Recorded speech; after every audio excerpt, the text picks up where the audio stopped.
Good evening, I'm Kyle Clark. And I'm Angela McCall. An anti-violence advocate and former MMA fighter is in jail tonight, accused of murder. It was nearly a year ago when Commerce City police say that somebody killed Lumumba Sayer's son in Denver. 9 News reporter Kelly Rinke has learned officers think that a killing over the weekend was the father's retaliation. Yeah, Kyle and Angeline, I spoke to the victim's sister who told me her brother is innocent. She said he wasn't involved at all in the death of Lumumba Sayer's son. Court records say Sayer may have killed Malcolm Watson in retaliation. It comes after the former fighter spent years of his life trying to combat gun violence in Colorado. Special Attention District 2 for GSW. It was just before 5 p.m. Saturday at a water park for kids.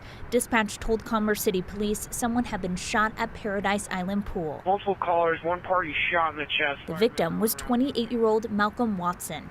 His sister told 9 News he died while leaving his son's 5th birthday party.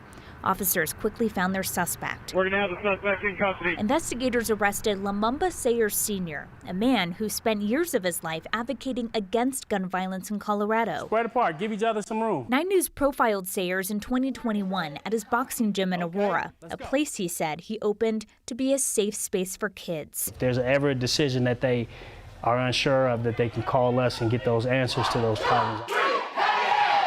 We just got to get these kids who are out here making bad decisions to make better decisions. 3 years after that interview, Sayers is behind bars on a first-degree murder charge. Police have already identified a possible motive. Court documents say his son was murdered about a year ago by a friend of Watson, the man shot and killed in Commerce City. Watson's sister told 9 News her brother is innocent and wasn't involved in the death of Sayers' son. Quote, "How is it a revenge killing if my brother isn't the one who had anything to do with it?" she said over the phone.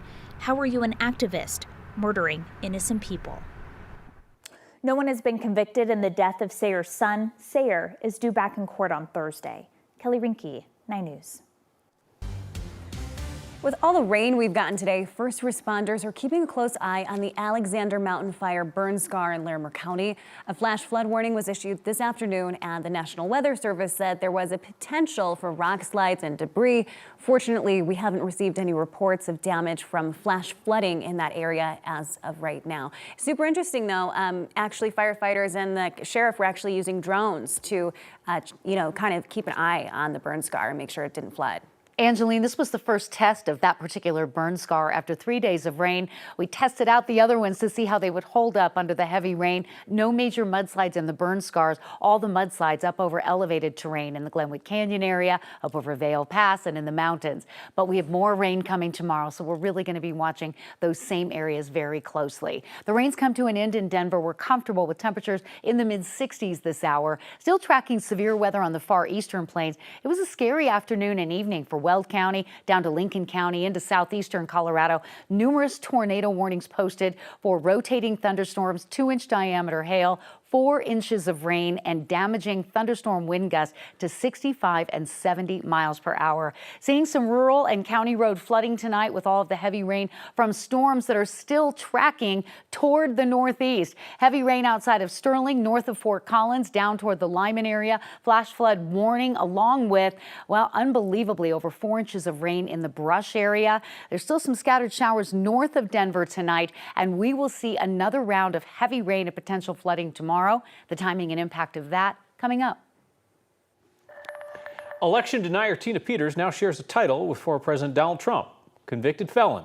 Jury convicted the former Republican Mesa County clerk on 7 charges for leading the security breach into her county's election computers in 2021. Our Marshall Zellinger is live in Grand Junction, where jurors took just a matter of hours to convict Peters. Marshall? Angeline and Kyle, for a moment this afternoon, it looked like this could be some long deliberations from the jury. About 3 hours in, they asked the judge if they could leave any of the 10 counts blank or if that would mean a hung jury. The judge replied that you can't leave any of them blank, and about less than an hour later, the jury convicted Peters on 7 of the 10 counts. And while Peters didn't seem to react when the verdict was read, she did leave court with tears in her eyes. Tina, do you want to talk about the verdict? I'll have remarks later. Thank you.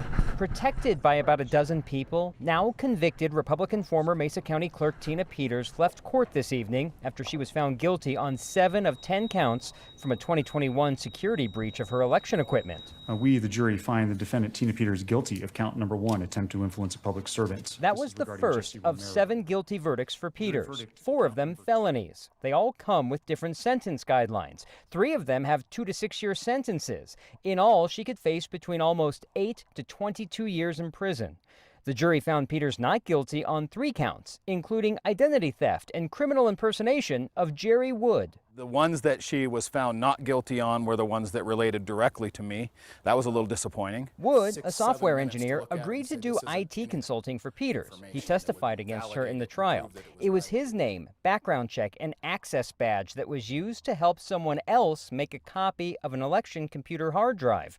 The jury either did not believe his story that he was not involved, or the defense gave enough doubt. Personally, as far as it referred to me, I didn't feel like it was justice, but I think that it's satisfying to see that she was found guilty on counts that she'll have to pay for that. Yeah. Peters is free for now. She will be sentenced in early October. According to what came out in this trial, it was not about finding out the truth for the elections. It was about people pursuing their slice of fame.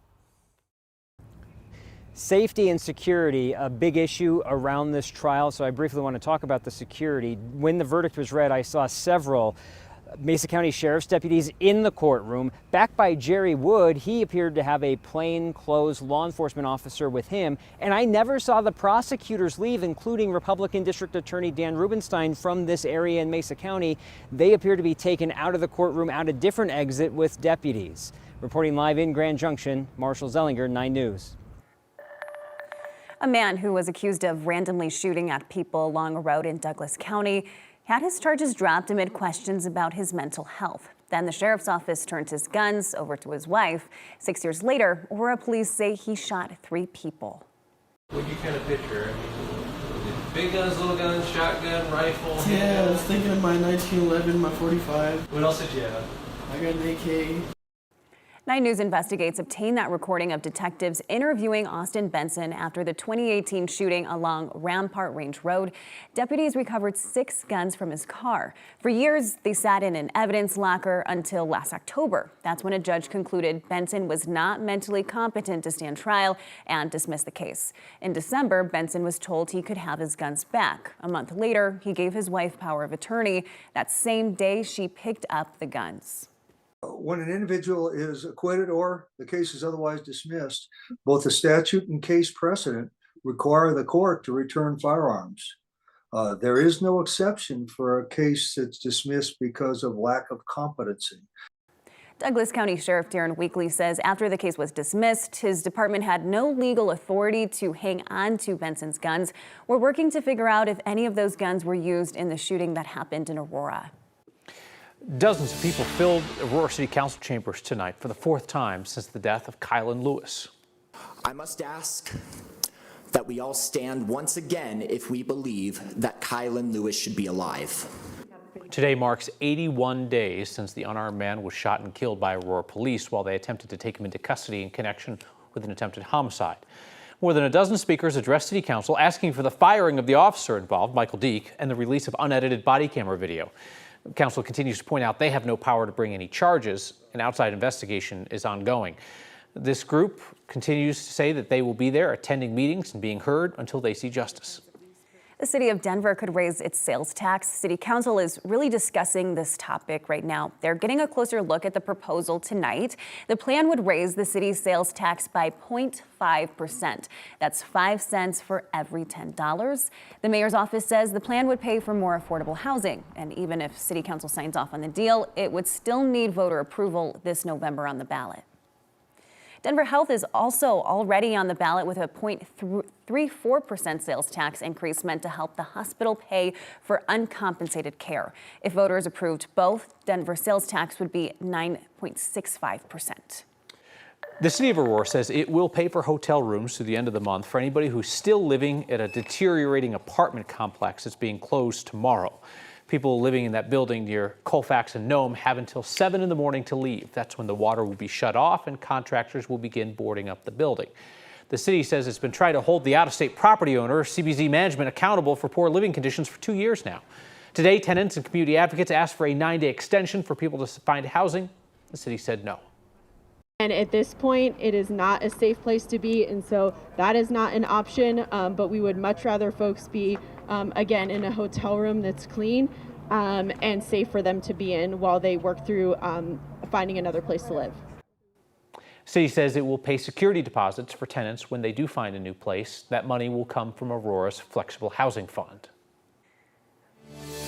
Tenants at a Denver apartment complex say their building should not have passed a third-party inspection.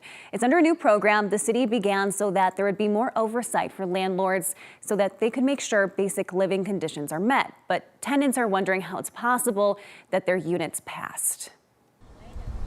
Hello, my name is Benjamin. I've been a resident here at the Felix for over 3 years. Tenants are coming together at the Felix apartment building off of Dartmouth. And in that time, this complex has progressively gotten worse. Conditions here, they say, include rat and pest infestations and months without basic utilities. Así como también nos tenemos que enfrentar a problemas como la falta de aire acondicionado y calefacción en tiempo de frío. Inside the building, tenants like Darimar Mendez can't use their appliances. Ahora el dishwasher, todo el agua del fregadero, el agua sucia, se concentra allí. Y entonces a veces me doy cuenta cuando ya sale el olor porque es un agua negra, porque obviamente es un agua sucia. She's worried about her 2 daughters in these conditions. 7 ratones maté. 7 que yo saqué. Tenants became vocal about the problems in early February 2024. It was a few months after they formed a tenants union. That same month in February, the company hired a third-party inspector, a requirement for landlords to receive a city license. And I can tell you that there is no way the Felix was qualified to pass an inspection in February. At that time, we still had over 100 units that didn't have hot water or heating in February. That's 1/4 of this property that didn't have working utilities. Now the group is asking for the Attorney General to investigate both the third-party inspector and for the city to make changes to the process for their licensing program. This inspector came in here 10 days after we were on the news for how bad the conditions were here. There's no way he missed this.